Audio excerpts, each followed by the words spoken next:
Bonjour, je suis Benjamin et dans ce tutoriel sur Unreal Engine 5, je vais vous montrer comment créer des assets qui vont nous permettre d'ouvrir directement des pages internet ou même des fichiers sur notre ordinateur ou directement nous afficher un dossier de notre ordinateur. Démonstration, j'ai ici un asset WP page web qui va me permettre simplement en double-cliquant sur cet asset d'ouvrir une page internet. Donc je double-clique sur l'asset ici et comme vous le voyez, j'ai une page internet qui s'ouvre avec en l'occurrence ici la page de ma boutique sur Fab. Je vais donc fermer la page internet, je vais fermer la fenêtre qui est là. Autre démonstration, j'en ai un ici qui me permet d'ouvrir un fichier.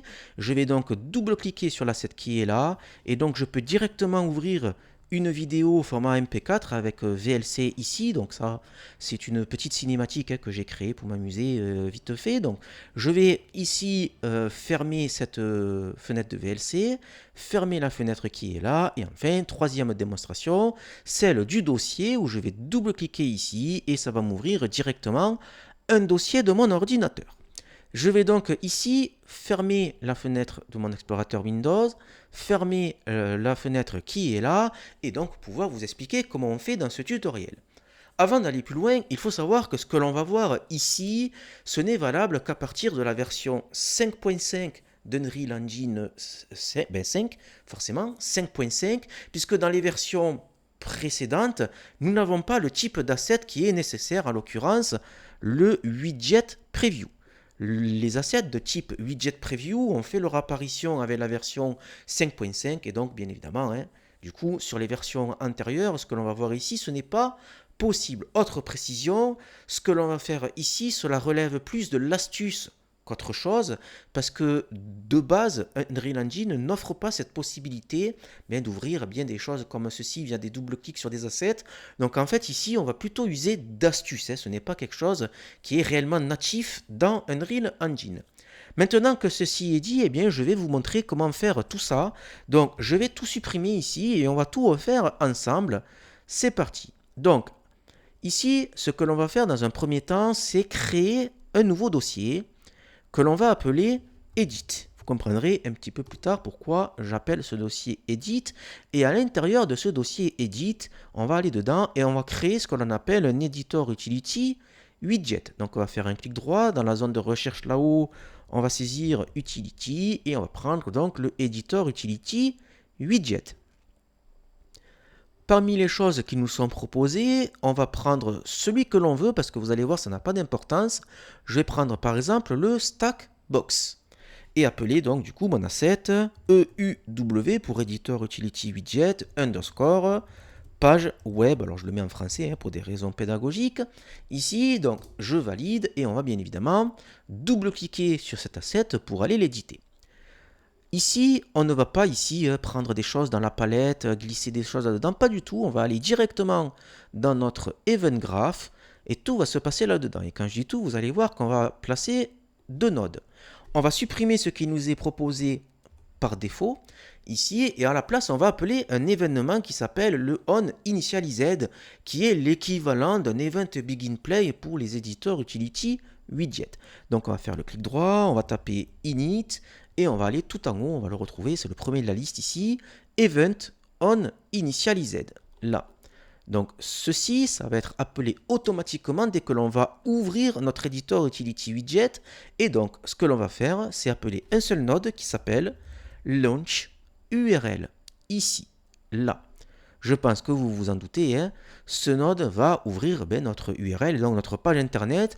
On va lui spécifier simplement l'adresse de la page internet que l'on veut. Donc je vais mettre par exemple Google, donc www.google.fr par exemple. Bien évidemment, vous mettez l'adresse que vous voulez. Je vais donc compiler et c'est tout ce que nous avons à faire sur notre Editor Utility Widget. On va simplement sur le Initialized appeler le launch URL et c'est tout. Je vais donc fermer cette fenêtre de Editor Utility Widget.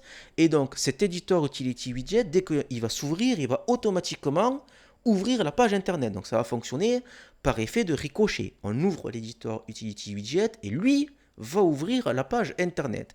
Maintenant, il faut qu'on soit capable d'ouvrir notre Editor Utility Widget par double-clic. Et pour ça, c'est là où on va faire intervenir nos widgets preview. On va faire un clic droit sur cet éditeur Utility Widget et tout simplement ensuite sélectionner Preview. Là, ça nous ouvre une fenêtre de Widget Preview et pour le moment, il ne se passe rien. C'est normal parce que la première fois, il faut cliquer dans la fenêtre ici. Ça nous fait apparaître un petit message qui nous dit on ne peut pas l'exécuter automatiquement. Et on a un bouton Appli Fixe pour corriger ceci. Donc on va cliquer sur Appli Fixe. Et donc, eh bien, vous voyez, hein, j'ai ma page de Google qui s'ouvre ici. Je vais donc fermer ceci. Et donc là, vu que c'est la première fois qu'on le fait, on va faire quelque chose d'important. C'est eh bien, enregistrer ce widget preview. Parce que la fenêtre qu'on a là, c'est justement une fenêtre de widget preview. Donc on va l'enregistrer ici. Donc moi, je vais la mettre directement ici à côté du dossier edit. Je vais appeler ça donc WP pour widget preview underscore page web. Et donc je vais l'enregistrer. Quand on l'enregistre, il va se recharger, donc il va réouvrir la page web, mais c'est pas grave. On ferme ceci. Et là maintenant, ce widget preview, on n'a plus besoin de l'enregistrer à chaque fois. À chaque fois que la fenêtre va s'ouvrir et qu'on n'en a plus besoin, on va simplement la fermer. Démonstration, hein, je reviens dans mon dossier Content. Je vais quand même faire un CTRL-SHIFT-S au cas où. Et je vais donc double-cliquer ici sur mon widget preview. Et donc j'ai ma page web qui s'ouvre, donc on est bon. Je vais donc fermer ceci, fermer cela. Hein, vous voyez, maintenant j'en ai plus besoin. Je vais retourner dans mon dossier Edit. Et donc on va faire la même chose pour les dossiers et les fichiers. Donc on va prendre celui-ci, on va le sélectionner, on va faire CTRL-D pour le dupliquer. Comme ça au moins il y a déjà l'initialize qui est déjà mis, il y a déjà tout. Et on va l'appeler EUW fichier. Là, celui-ci, on va double-cliquer dessus pour l'éditer. On va aller directement dans son graphe. Et ici, dans le launch URL, on va lui mettre l'adresse d'un fichier. Donc ici, je vais mettre le chemin qui est là. Par contre, faites très attention.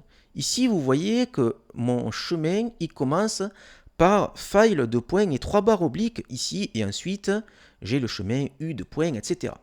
Ici, c'est important, c'est ça qui va vous permettre d'ouvrir le fichier avec votre application par défaut qui est sur votre ordinateur.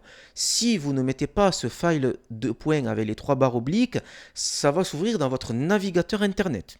Voilà, donc je vous recommande de précéder votre chemin avec ce file de points et 3 barres obliques. Autre précision, ici, ce launch URL n'accepte pas de chemin relatif. Donc vous êtes obligé d'utiliser des liens absolus pour faire ceci. Donc ici, vous ne pouvez pas mettre donc, des chemins relatifs tout simplement. Je vais donc sauvegarder tout ça. Là, fermer cette fenêtre qui est là. Tant que j'y suis, je vais prendre ce EUW fichier, faire CTRL-D pour le dupliquer et faire celui pour le dossier. Là. Je vais donc double-cliquer dessus pour l'éditer, aller dans son graphe ici. Et donc, pour les dossiers, eh bien, ça va être exactement la même chose que pour les fichiers. On va simplement ne pas mettre un fichier. Donc ici, je vais supprimer le nom du fichier avec son extension. Je mets juste le chemin d'un dossier tout simplement. Et là aussi, il faut le file de points, etc. Donc pensez-y parce que sinon, ça va vous ouvrir une page internet. Vous n'aurez pas ce que vous voulez. Bien. J'enregistre ça, je ferme mon éditeur Utility Widget, j'en ai plus besoin. Et donc maintenant, on va créer les previews pour chacun d'eux. Donc je vais faire le clic droit sur celui du fichier, je vais cliquer sur Preview. Ça m'ouvre donc ici ma vidéo, donc je vais fermer ceci. Et donc comme c'est la première fois qu'on fait ce preview, on va l'enregistrer. Là, ici, je l'enregistre. Donc moi je vais le mettre à côté de la page web, je vais l'appeler fichier. J'enregistre. Bon, il se réouvre, mais c'est pas grave. Là, et on ferme ceci. Je vais faire la même chose pour le dossier. Clic droit, Preview. Il m'ouvre le dossier, je peux le fermer. La première fois que j'ai ma fenêtre de widget Preview, je vais l'enregistrer. Après, j'en aurai plus besoin. Là. Donc, je vais l'appeler dossier. Là. Je ferme ça. Je ferme ça. Et on est bon. Maintenant, on a juste à double-cliquer sur nos différents assets. Donc, je vous les remontre très rapidement. Le page web, il ouvre bien ma page Google. Je ferme ça et je ferme ça. Le fichier, il ouvre bien ma vidéo. Je ferme ça et je ferme ça. Et le dossier, il ouvre bien mon dossier, je ferme ça et je ferme ça. Bien, en ce qui me concerne, ce dossier Edit, je le nomme Edit parce que c'est tout simplement lui qui va me permettre d'éditer bien les chemins. Tout simplement, je vais double-cliquer sur les assets qui sont là pour modifier le chemin que je mets dans le launch URL au besoin, si jamais j'ai besoin de le modifier. C'est la raison pour laquelle j'appelle ceci Edit. Bien. Maintenant que ceci est dit, eh bien ceci c'est très intéressant je trouve parce que ça peut nous permettre d'avoir de la documentation à portée de main directement sans quitter Unreal Engine. Donc depuis notre browser d'Unreal Engine, on va pouvoir ici ouvrir de la documentation. Moi ici j'ai utilisé des exemples qui sont ceux-là, mais on peut pointer vers des PDF de documentation ou des pages web de documentation, la documentation d'Epic Games par exemple, etc. Ce qui nous permet donc d'avoir de la documentation à portée de main sans avoir à fermer Unreal Engine. Et ça, je trouve, à titre personnel, que c'est extrêmement pratique. On peut même ici créer un chemin qui va nous permettre d'exécuter la version packagée de notre projet. Une fois qu'on l'a packagé, eh bien, on va ici double-cliquer ici pour l'exécuter, pour voir comment il se comporte par exemple. Donc il y a plein de possibilités avec ceci. La plus intéressante selon moi, c'est celle de la documentation, mais bien sûr, ça va être à vous de voir ce que vous voulez en faire.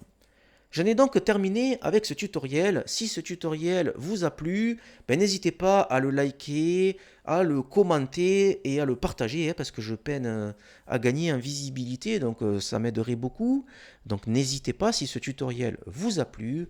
Et en attendant, moi je vous dis à bientôt pour de nouveaux tutoriels sur la chaîne. Au revoir.